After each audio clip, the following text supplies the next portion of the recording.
My life, for 40 years, was the sound of my Singer sewing machine. That rhythmic whirring was a comfort, the quiet noise of a life well stitched. I was Dorothy Miller, Dot to the neighbors, just a seamstress in a small Ohio town, turning plain cloth into wedding gowns and good, sturdy curtains. I was 69 years old and lived in the small bungalow my husband left me. Paid off, thank God. My hands, still nimble, were all I had left, besides my Medicare and my meager savings.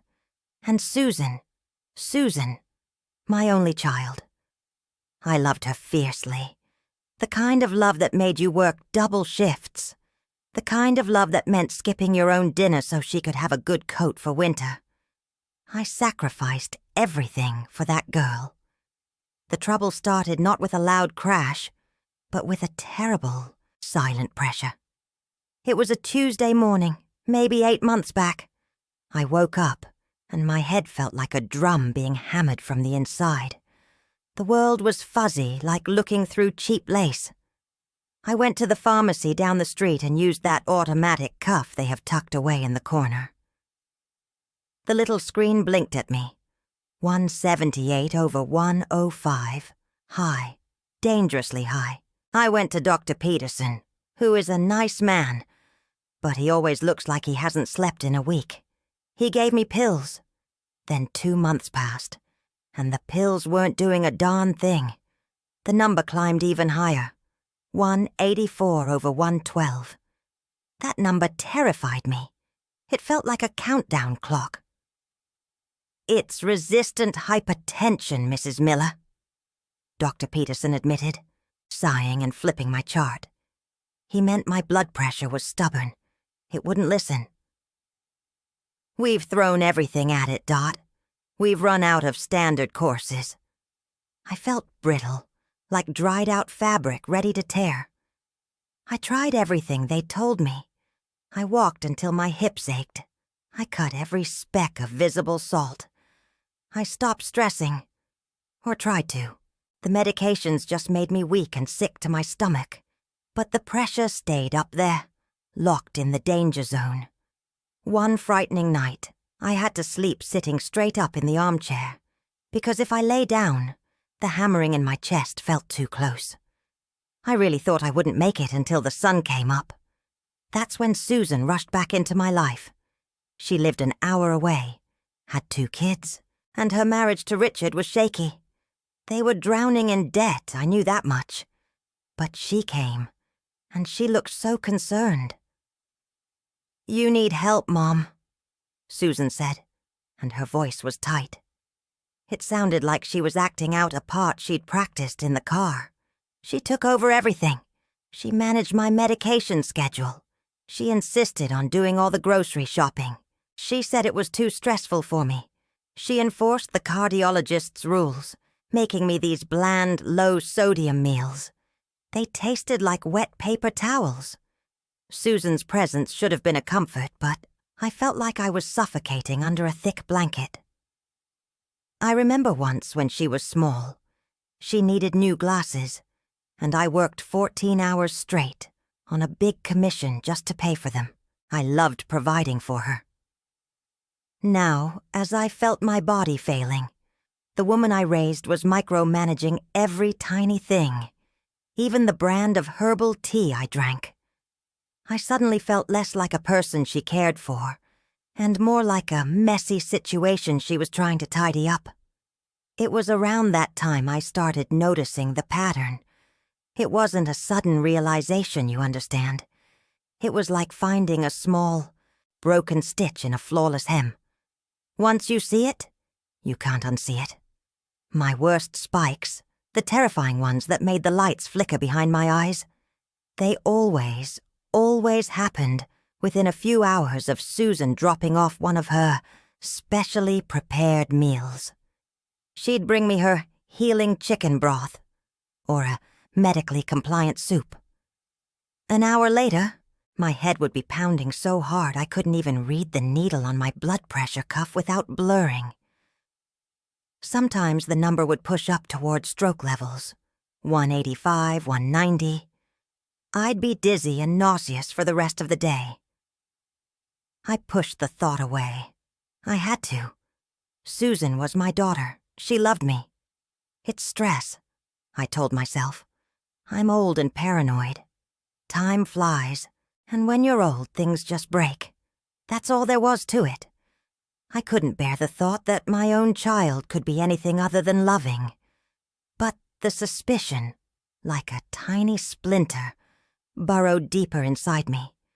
I started doing what I knew how to do best. I started recording. If you want to fix a broken seam, you have to measure exactly where the tension is wrong. I kept a little notebook by my bed.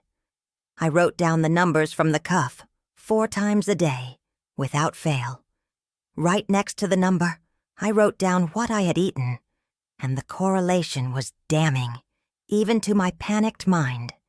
If I ate a slice of dry toast and my own boiled egg, food I prepared when Susan wasn't around, my pressure stayed relatively steady. High but steady.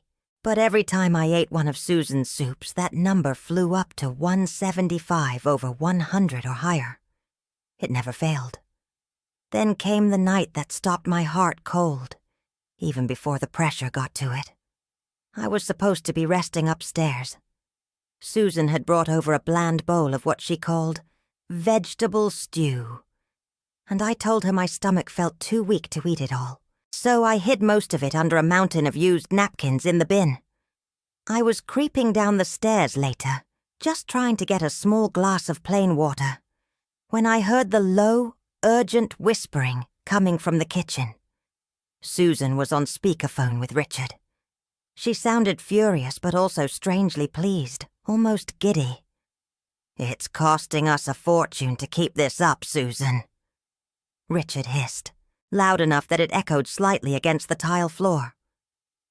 "Stop complaining," Susan snapped back, her voice harsh and completely unfamiliar to me. It wasn't my daughter's voice. "The doctors are officially confused and calling it a mystery case. Just stick to the plan.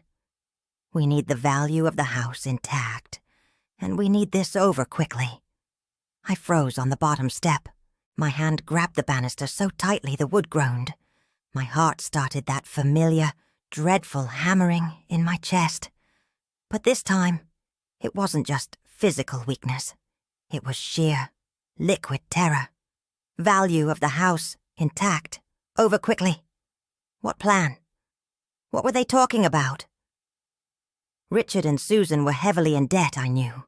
They kept asking about my savings, about the house deed. I had let Susan update my life insurance policy just before I got sick. A big one. $450,000. She said it was necessary for estate planning. I'd trusted her completely. Now those numbers felt cold and predatory. Susan's voice dropped one last time, cutting through the silence of the old house like ice. "She won't last long anyway. Just keep everything exactly the same." I backed up the stairs silently, every muscle trembling. I didn't dare breathe. I didn't know what they were doing or how they were doing it, but I knew, with the cold certainty of a knife blade pressing against my skin, that it involved me, my house, and my death. The realization was so huge, so awful, that for a moment I just sat on the edge of my bed, staring at the little blood pressure cuff. Susan's face when she looked at me always wore that strained, kind smile. But the pattern, the spikes, the whispered words downstairs, they formed a tight, terrible thread. I might be old, I might be weak, but I wasn't blind. My daughter was not nursing me back to health. She was calculating the exact moment I would fail. I looked at the window, the darkness mirroring the dread in my heart. The sickness wasn't the problem anymore. The problem was sitting downstairs, waiting for me to take my next bite of healing soup. I thought about calling the police, but what would I say? My daughter is acting weird and her soup gives me headaches. They'd send me to a psychiatric ward. No, I realized. I had to know the full truth before I acted, and I had to survive long enough to find it. I crept back down and into the kitchen, acting weak and dizzy. Susan was still on the phone, but she quickly hung up, turning to me with that tight, artificial smile. "Mom, you need to rest. You're pushing yourself too hard." "I just wanted some water, sweetie," I whispered, watching her eyes. They darted quickly toward the trash bin where I had hidden the stew. She didn't move toward it, but the quick, nervous flicker told me everything. I took the glass of water and went back upstairs. I closed the door and turned on my little lamp. I sat there holding my BP cuff, my hands shaking. I needed to understand the pattern. I needed to understand the weakness in the thread. I had been poor, but honest, my whole life. I believed that you reap what you sow. I had sown love and sacrifice for Susan. And if what I was reaping now was poison and betrayal, then I had to be smart enough to survive it. I had to be strong enough to find the proof. Because I was certain now. Those violent spikes weren't a mystery of my body. They were a weapon pointed at my heart. The shock of hearing Susan plan my end, her voice hard and cold, didn't kill me right away. It did something worse. It woke me up. That terror, that liquid fear, turned into a cold, hard knot in my stomach. I might be old, but I wasn't ready to be threadbare and thrown away. I started logging my meals and my numbers with a clear purpose. It was like charting a battlefield. I used the little notebook by my bed, writing down every sip and every spike. Susan's healing chicken broth came first, followed 3 hours later by a BP reading of 177/103. Then her low-sodium vegetable mix, which shot me up to 181/106. But then I had a small victory. One afternoon, Susan was out for hours. I sneaked into the kitchen and boiled a single egg and ate a piece of dry toast, my own safe, plain food. When I checked my blood pressure later, it was only 158/95. Still high, yes, but not stroke level. It was proof. I was sick. But the food she gave me was the poison pushing me over the edge. Susan, bless her heart, kept bringing the food. She'd stand there and watch me eat. If I didn't finish, she'd frown and say, "Mom, you need your strength. Dr. Peterson says nutrition is paramount." She wasn't trying to nourish me. She was making sure I got the dosage. One evening, she brought me a whole bowl of her famous split pea soup, promising it was perfectly compliant.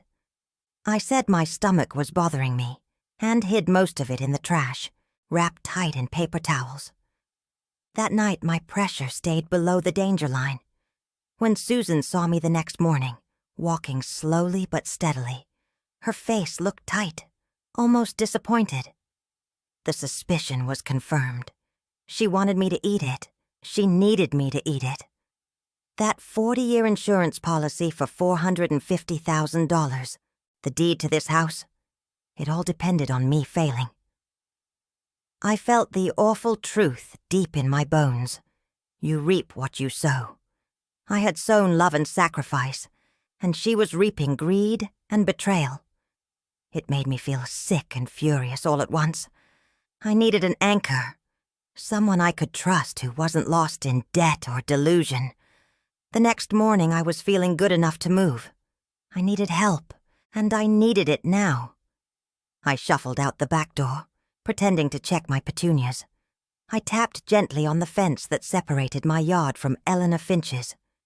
Eleanor was 76, sharper than any needle, and had been a licensed practical nurse at the local hospital for 40 years before retiring. She knew medicine, and she knew people. When I whispered the whole story to her over the hedge, handing her my meticulous BP log, she didn't look at me like I was losing my mind. She looked stone-cold angry. "Dot, honey, sit down," Eleanor said, pulling up a plastic chair. She studied my notebook, her finger running over the numbers. 178, 181, 184, always after Susan's visits. Then 158 when you ate your own toast. Eleanor tapped the page. This isn't confusion, Dot. This is evidence. The question isn't if she's poisoning you. It's how. Dr. Peterson told you it was resistant hypertension, right? I nodded, feeling my throat tighten. Resistant hypertension in someone who cuts salt and takes 4 meds is almost always one thing. Massive hidden sodium intake. Eleanor explained, her voice low and clinical. They focus on the salt shaker, but packaged broths, ready-made sauces, they hide thousands of milligrams. For your pressure to stay this high, you're hitting 5,000 milligrams of salt a day, minimum. That's enough to kill a healthy person, let alone someone with your history. She looked me in the eye. Susan is feeding you enough salt to push you straight into a stroke or heart attack. The shock hit me like a physical blow. Not just the idea of poison, but the simplicity of the method. Salt, the very thing I was supposed to avoid. Eleanor was a woman of action. We need proof. The doctors won't believe us without it. We need to test the source. We devised a plan.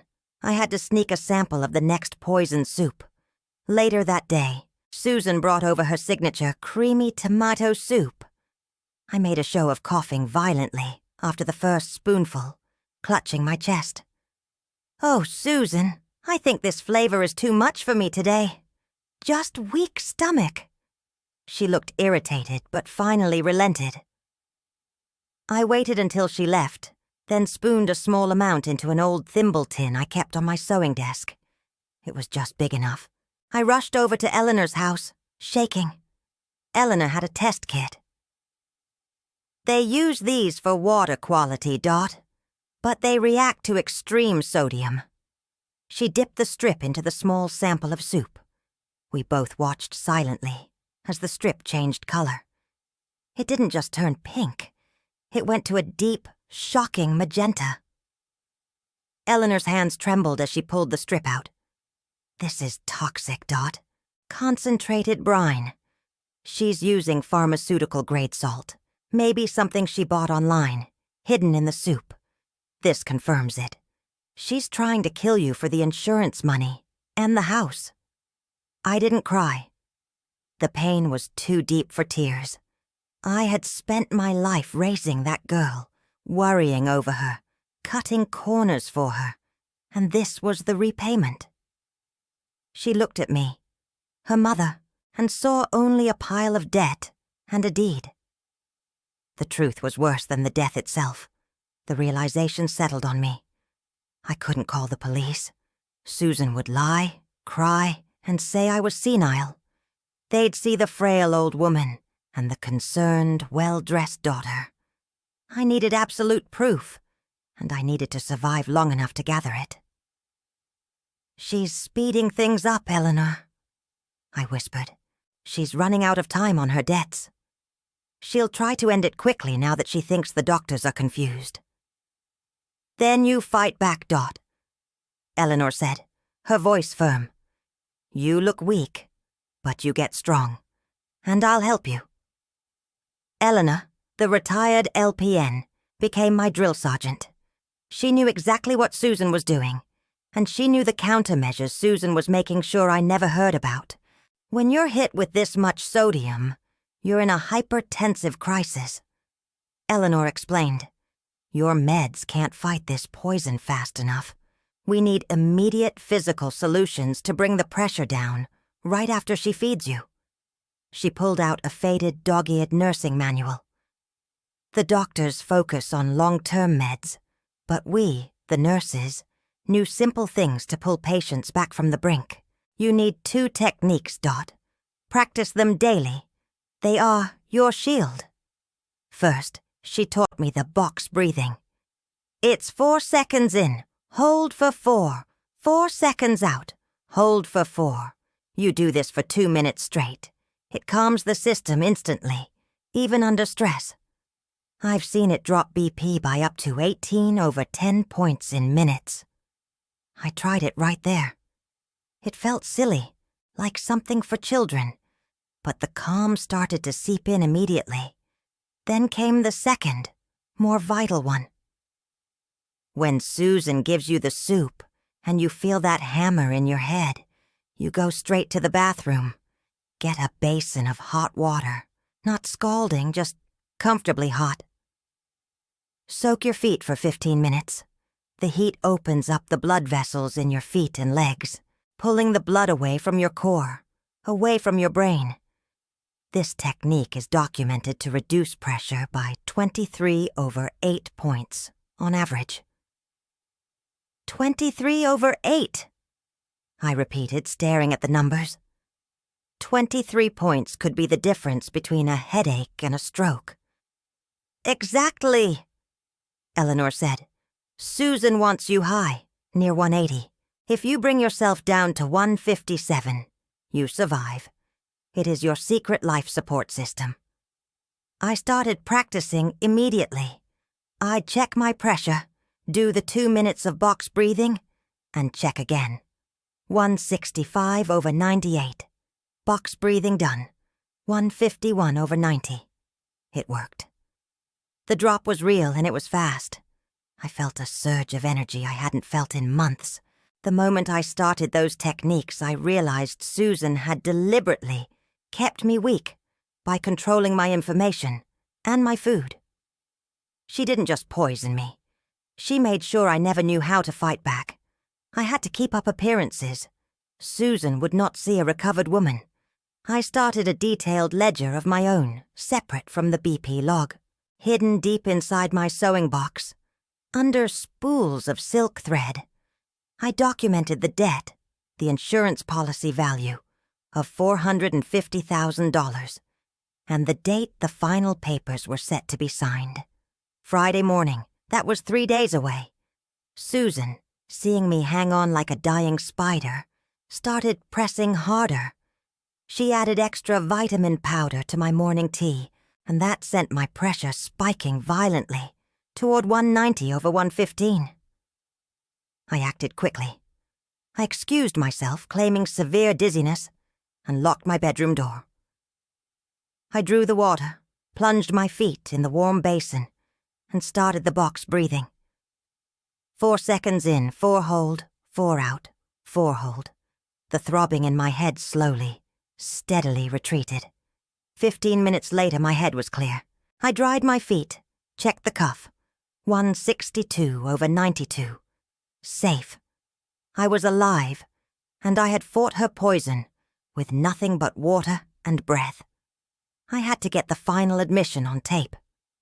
Eleanor had secured a small voice-activated recorder disguised as a spool of bright blue thread. I hid it carefully beneath the antique Singer sewing machine in the living room, near the phone Susan often used when she thought I was napping. The time was short. Susan came to my room the next afternoon, her smile brittle. "Mom, the lawyer is coming Friday morning at 10 a.m. We need to sign the final property transfer and insurance documents. Just a routine checkup for your estate planning." She wanted me to sign while I was barely conscious. I nodded weakly, playing my role perfectly. "I understand, sweetie. Just get it over with." I knew Susan would be relieved and probably careless. I waited until the evening. Susan came in with a large, steaming mug of sleep aid tea. She watched me carefully as I took a sip. "This will help you rest, Mom," she said, her voice dripping with artificial sweetness. "We'll get through Friday." As she turned to leave, satisfied that I was drinking the heavily spiked tea, likely with an extra dose of salt, disguised as a calming mineral powder, I reached out and grabbed her wrist. My grip was surprisingly strong. Susan flinched, her eyes wide with shock. "The money, Susan," I whispered, keeping my voice low and raspy, the sound of a terrified old woman. "Is it really worth $450,000 to watch your mother choke on salt?" She ripped her arm back, her face draining of color. "What in God's name are you talking about, Mom? You are delusional. You are getting confused." But I held her gaze, a single tear rolling down my cheek. "I'm scared, Susan. I'm scared to die before I see the papers." Susan forced a shaky laugh, regaining her composure too quickly. She patted my hand, a gesture that now felt like a curse. "Don't worry, Mom. You'll be fine. Everything will be exactly as Richard and I planned." She then rushed out of the room, heading straight for the kitchen phone. I didn't wait. I went straight to the warm water basin, starting my foot soak and the life-saving breathing. The poison was trying to rise, but I fought it back. I knew that moment of fear, the look in Susan's eyes, would send her running to Richard to confirm the final steps, and the recorder was waiting. 10 minutes later, the faint sound of Susan's sharp whisper carried up the stairs. "It's all set for Friday morning," she hissed, clearly relieved after her call. "She's practically non-responsive now. Just make sure the lawyer has the final draft of the insurance papers. Once she signs that, there's no turning back. We're going to be rich." I heard her hang up the phone. The full, monstrous plan was now captured, sealed inside the blue spool of thread. She walked back through the living room, ready to relax and savor her impending victory. But as she passed the sewing machine, Susan stopped. She glanced down. The small silver thimble tin that held my needles, the one Eleanor and I had used to test the food, was lying on the floor, slightly ajar. Next to it, pulled slightly out of the machine's compartment, was a loose spool of bright blue thread. Susan walked over slowly, her breath catching. She picked up the thimble tin and stared at it, turning it over in her palm. Then she looked down the dark hallway, toward my bedroom, where absolute silence reigned. Susan knew instinctively that her mother was not asleep, and the silence was far too deep. "Before we continue, tell me where you're watching from. I'd love to know how far this story will travel." The deep, silent dread that settled over the house after Susan's discovery of the thimble tin did not last. I knew the moment was upon us. I spent the hours until dawn performing the box breathing and the warm foot soak repeatedly, stabilizing my body against the stress and the last remnants of the poison she had forced down my throat. I would not allow her final trap to work. Friday morning arrived, cold and clear. At 10 o'clock sharp, I sat in my old armchair in the living room, exactly where she expected me to be. Frail, dizzy, and ready to sign my death warrant. Richard was there, pacing by the fireplace, adjusting his tie with nervous energy. Susan stood by the mahogany writing table, holding a pen and wearing a strained, professional smile of concerned daughterhood. "Just a few simple signatures, Mom," Susan cooed, her voice barely steady. "Then we can finalize your estate and ease your mind." Just as she handed me the pen, the front door opened. Susan flinched, expecting the lawyer. But standing there was a tall, severe man in a dark suit, Detective Sergeant Miller of the county police. He was flanked by 2 uniformed officers, and right behind them, radiating a quiet, unwavering strength, stood Eleanor Finch, Susan's face crumpled from anticipation to sheer, panicked horror. Richard froze, his hand dropping from his tie. "Dorothy Miller," Detective Miller stated, ignoring Susan's sputtering intake of breath, "has requested protective accompaniment for this meeting." I did not wait for Susan's desperate protest. I rose from the armchair. I had entered the room shuffling, using the chair for support, but now my steps were firm. I walked to the table with a steady gait, shedding the facade of the dying woman. Susan stared at me as if I were a ghost, her carefully constructed composure dissolving instantly. My eyes, which she had grown used to seeing clouded and weak, were clear and hard. "Let's discuss the estate first, shall we, Susan?" My voice was steady, cutting through the horrified silence. I placed the small blue spool of thread on the table. It looked innocent, a remnant of my former life. I pressed the play button. The faint, metallic sound of Susan's sharp whisper filled the quiet room. "It's all set for Friday morning. She's practically non-responsive now. Just make sure the lawyer has the final draft of the insurance papers.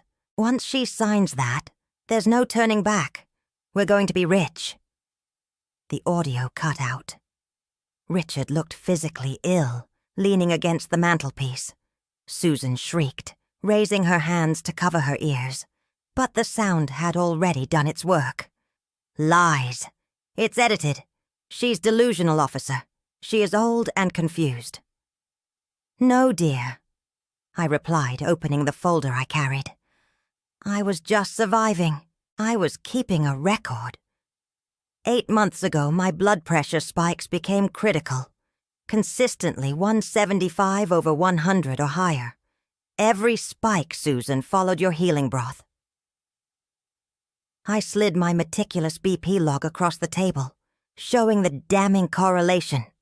Next to it, I placed the financial ledger found in your closet, detailing your $85,000 debt and the receipt for the pharmaceutical-grade sodium chloride additive.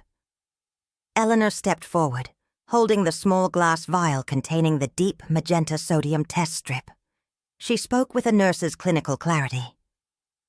"As a licensed practical nurse, I can testify that Mrs. Miller was exhibiting symptoms of massive systemic sodium overload.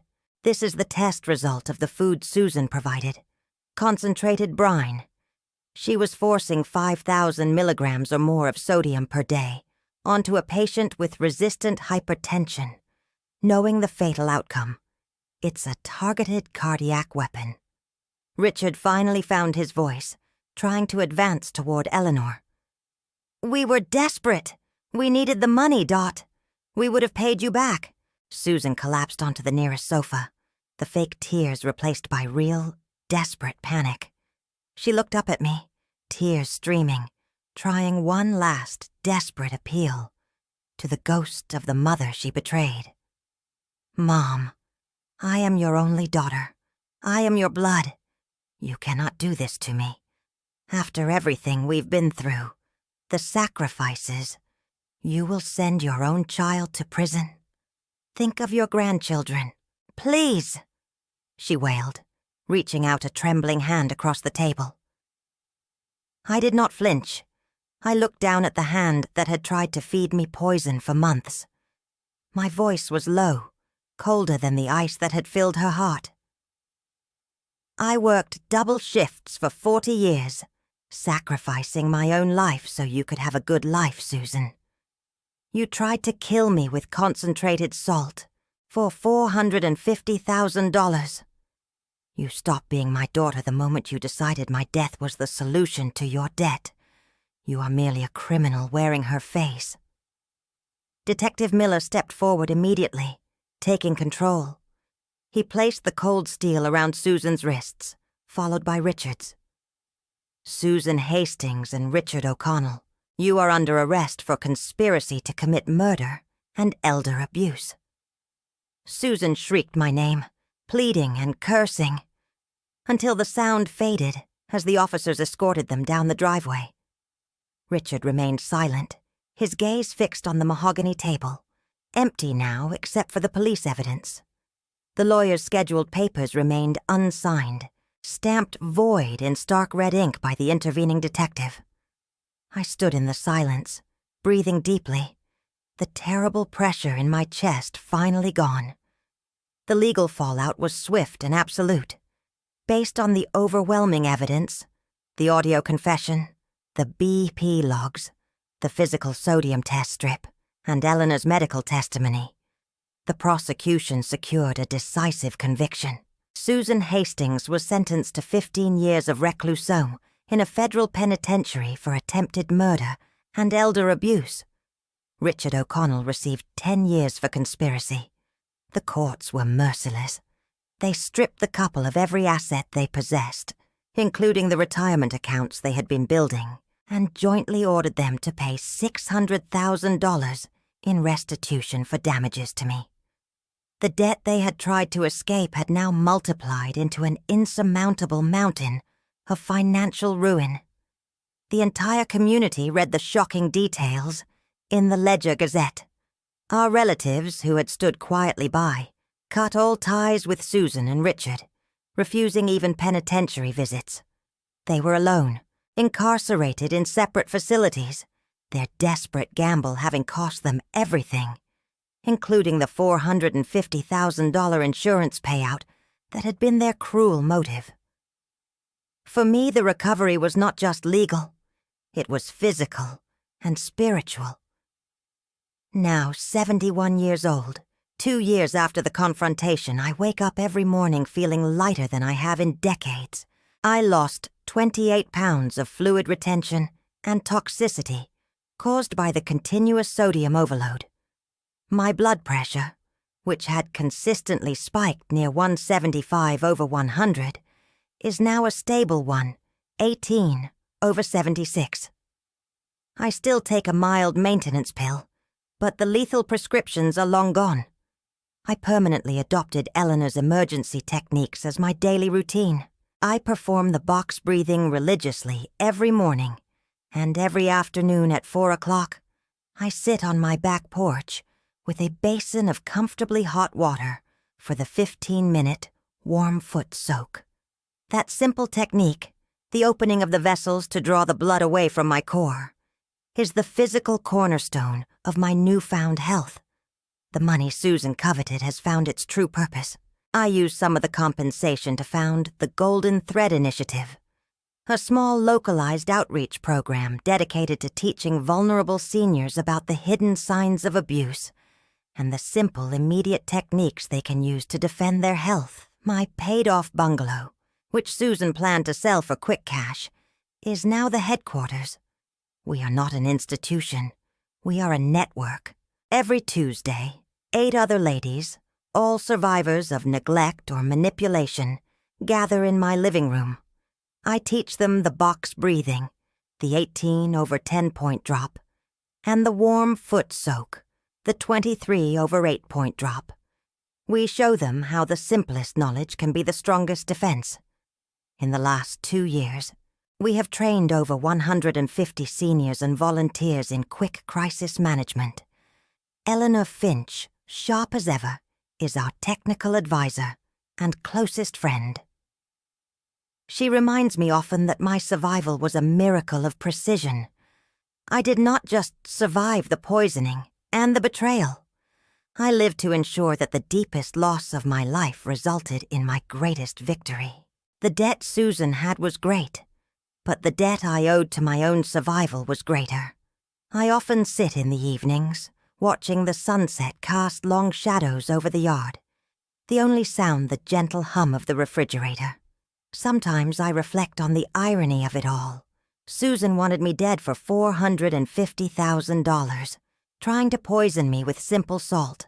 Now, I use simple breath and warm water to teach hundreds of others how to live, proving that the strongest threads are those that refuse to be broken. My life, once defined by the rhythmic whirring of the Singer machine, is now defined by the peaceful, controlled rhythm of my own breath. I am 71, and finally, truly free. And if you stayed with me until the end, leave a comment letting me know what you thought of the story and what kinds of stories you'd like to read more of. Thank you so much for being here. See you in the next emotional story.